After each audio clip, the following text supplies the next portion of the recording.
بسم اللہ الرحمن الرحیم۔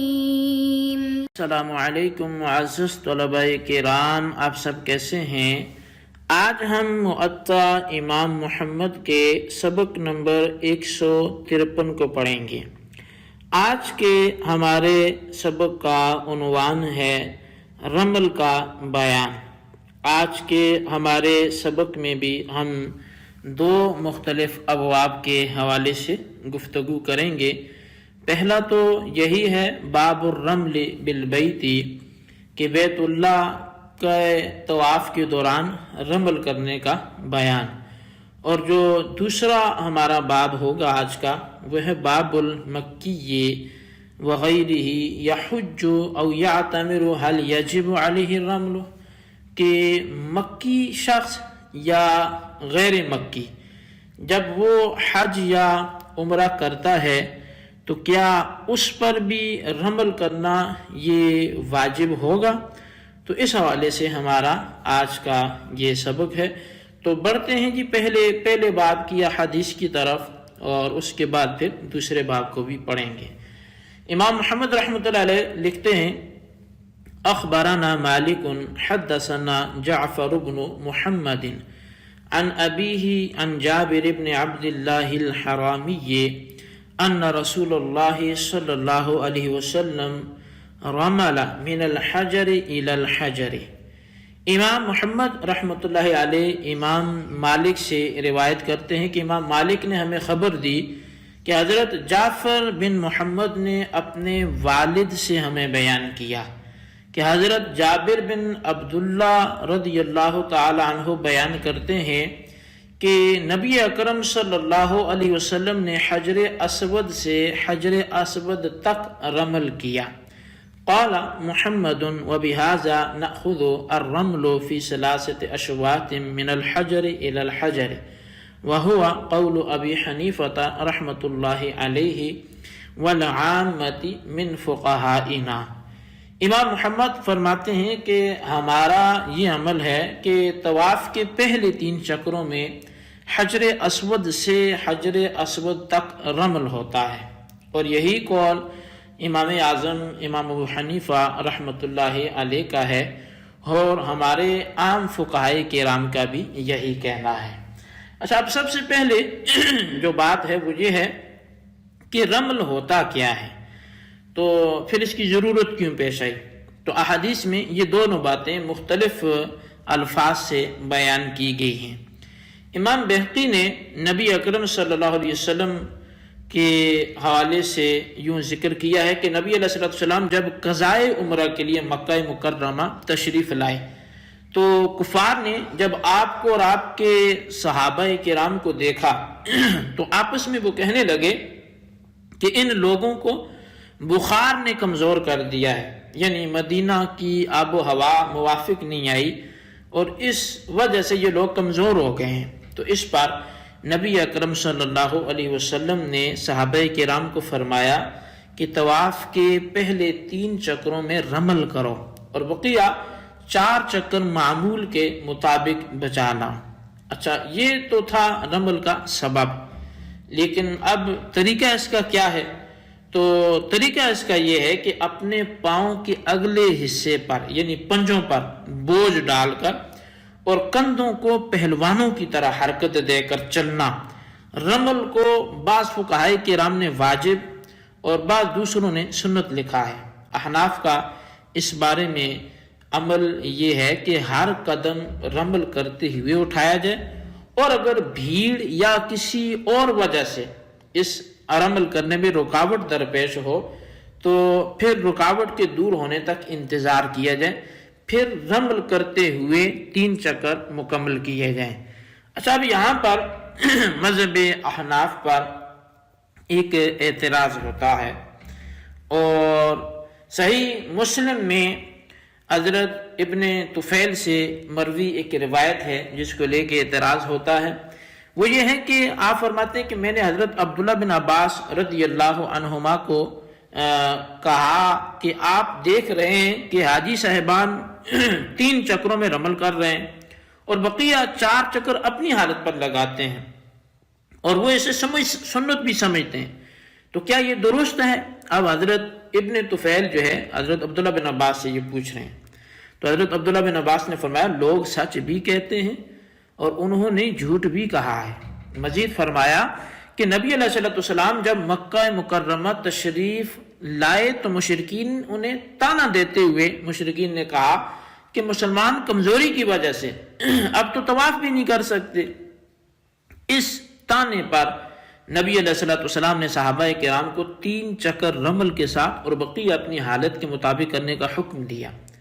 اب حضرت عبداللہ بن عباس رضی اللہ عنہما نے جواب میں جو یہ فرمایا کہ لوگوں نے سچ بھی کہا، اس سے مراد ان کی یہی تھی کہ اس فعل کا نبی علیہ الصلوۃ والسلام نے کرنے کا حکم دیا تھا. اس بارے میں لوگوں نے درست کہا، لیکن جھوٹ یہ ہے کہ وہ اسے سنت قرار دیتے ہیں، جس کا مطلب یہ ہوا کہ حضرت عبداللہ بن عباس رضی اللہ عنہما رمل کو سنت نہیں سمجھتے تھے، کیونکہ نہ کفار رہے جو کمزوری کے اعتراض کرنے والے تھے، اور نہ ہی اب اس بات کو باقی رکھنے کی کوئی وجہ نظر آتی ہے. اب اس اعتراض کا جو ہے وہ کیا جواب ہوگا کہ حضرت عبداللہ بن عباس کے یہاں تو یہ سنت نہیں رہا کہ وہ سبب ختم ہو گیا نا. جس سبب سے اسے سنت کہا گیا تھا وہ سبب یہ تھا کہ کفار کا تانا تھا، اور وہ دیکھیں اور ان کے سامنے جب آپ طاقت سے زور سے اکڑ کے چلیں گے تو انہیں لگے کہ یہ کمزور نہیں ہوئے، ان کے جذبے جوان ہیں. تو اب احناف کی طرف سے اس کا کیا جواب ہوگا؟ تو اس کا جواب امام نووی نے شرح صحیح مسلم میں وہ دیا ہے. آپ فرماتے ہیں کہ یہ وہ قول ہے جس کے قائل حضرت عبداللہ بن عباس ہے کہ رمل سنت جو ہے یہ مقصود نہیں ہے، یہ ان کا اپنا مذہب ہے، اور اس میں انہوں نے تمام علماء کرام کی مخالفت کی ہے. یعنی حضرات صحابہ کرام ہوں، تابعین ہوں، تبعی تابعین ہوں رضوان اللہ علیہم اجمعین، تو ان سب کی مخالفت ہے. ان سب حضرات نے کہا کہ 7 چکروں میں سے پہلے 3 میں رمل کرنا سنت ہے. اگر کسی نے اسے چھوڑ دیا تو وہ سنت کا تارک ہوگا اور اس کی فضیلت سے وہ محروم بھی ہوگا. اسی طرح یہ العنایہ میں یہ بات موجود ہے کہ فرمایا کہ قلنا، ہم یہ کہتے ہیں کہ ما ذکرہ ابن عباس، کہ وہ جو حضرت عبداللہ بن عباس رضی اللہ عنہ نے بیان کیا وہ رمل کا سبب تھا، لیکن اس سبب کی وجہ سے وہ سنت ہو گیا اور اس کے بعد بھی اس کی سنیت باقی رہی. حضرت جابر حضرت عبداللہ بن عمر رضی اللہ عنہما نے روایت بیان کی ہے کہ نبی علیہ الصلوۃ والسلام نے حجۃ الوداع کے موقع پر قربانی کے دن طواف کرتے ہوئے پہلے 3 چکروں میں رمل فرمایا. حالانکہ حجۃ الوداع کے سال مشرکین باقی نہیں تھے. تو ایسی کئی ایک جوابات دیے جا سکتے ہیں. بالخصوص دیکھیں جب حضرت سیدہ ہاجرہ رضی اللہ تعالیٰ عنہ آپ صفا مروہ کے درمیان آپ دوڑیں، تو آپ تو دوڑی تھی پانی کی وجہ سے، تو اب تو پانی کی قلت نہیں ہے، تو اس کا یہ ہو جانا یہی ان کی سنت بن گیا. اگرچہ وہ سبب اب باقی نہیں ہے، اب اس کی ضرورت نہیں ہے، لیکن ان کی آداب باقی رکھی گئی ہے، ان کا یہ فعل اللہ کو محبوب ہو گیا. تو اسی لیے یہاں پر بھی جو ہے اگرچہ اب وہ ضرورت باقی نہیں ہے، آپ کافر نہیں دیکھ رہے تھے، اب ان کو تانا کا جواب نہیں مل رہا ہوتا، لیکن وہ سنت بن گیا ہے. تو معزز طلبہ کرام، عنایہ کی عبارت سے معلوم ہوا کہ نبی علیہ الصلوۃ والسلام عمرہ کے قضاء کرنے کے بعد حجۃ الوداع میں بھی تشریف لائے، اور اس وقت مکہ میں کمزوری کا تانا دینے والے باقی نہیں تھے. اس کے باوجود آپ نے طواف کے پہلے 3 چکروں میں رمل بھی فرمایا، جس سے اس کی سنیت پھر سے ثابت ہوتی. یعنی وہ پہلا جواب تو اپنی جگہ ہے، یہ بھی ایک ہے کہ وہ بعد میں بھی آپ نے اس کو کیا، اگرچہ اب کسی کو طاقت کا مظاہرہ دکھانا وہ مقصود نہیں تھا. گویا اللہ تعالیٰ کو نبی اکرم صلی اللہ علیہ وسلم اور آپ کے صحابہ کرام کی یہ ادا پسند آ گئی اور ایسی محبوب ہو گئی کہ قیامت تک کے تمام حاجی صاحبان کے لیے اسے سنت قرار دیا گیا. تو بہرحال یہ ہمارا پہلا باب تھا جس کے حوالے سے ہماری گفتگو رہی کہ رمل جو ہے یہ واجب ہے یا سنت ہے اور کیسے کیا جائے. اس پر ٹوٹل ہمارا کلام ہو چکا.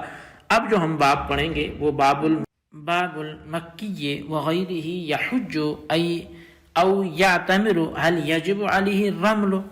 تو اس حوالے سے اس باب کی جو پہلی حدیث ہے اور ایک ہی حدیث ہے وہ ذکر کرتے ہیں امام محمد رحمۃ اللہ علیہ. آپ لکھتے ہیں کہ اخبرنا مالک اخبرنا ہشام بن عروہ عن ابیہ انہ رأى عبد اللہ بن الزبیر احرم بعمرة من التنعیم قال ثم رأيته يسعى حول البيت حتى طاف الأشواط الثلاثة۔ امام محمد رحمۃ اللہ علیہ آپ بیان فرماتے ہیں کہ ہمیں امام مالک نے خبر دی ہے، اور وہ فرماتے ہیں کہ ہمیں ہشام بن عروہ نے اپنے والد سے خبر دی کہ انہوں نے عبداللہ بن زبیر رضی اللہ عنہ کو مقام تنعیم سے عمرہ کا احرام باندھتے دیکھا، پھر میں نے انہیں خانہ کعبہ کے گرد طواف کرتے دیکھا تو انہوں نے 3 چکروں میں رمل کیا ہے۔ قال محمد وبهذا نأخذ الرمل واجب على أهل مكة وغيرهم في العمرة والحج وهو قول أبي حنيفة رحمة الله عليه والعامة من فقهائنا۔ تو اب امام محمد رحمۃ اللہ علیہ حدیث پاک کے ذکر کرنے کے بعد، اور چونکہ گزشتہ جو باب تھا اس میں بھی اسی رمل کے حوالے سے کلام ہوا، تو ان تمام تر احادیث کے تحریر کرنے کے بعد امام محمد رحمۃ اللہ علیہ اب مسئلے کے احناف لکھتے ہیں، فرماتے ہیں کہ ہمارا احناف کا یہ عمل ہے کہ رمل جو ہے یہ مکی شخص ہو یا غیر مکی سب کے لیے واجب ہے، خواہ عمرہ کریں تو بھی واجب یا حج ادا کریں تو بھی واجب۔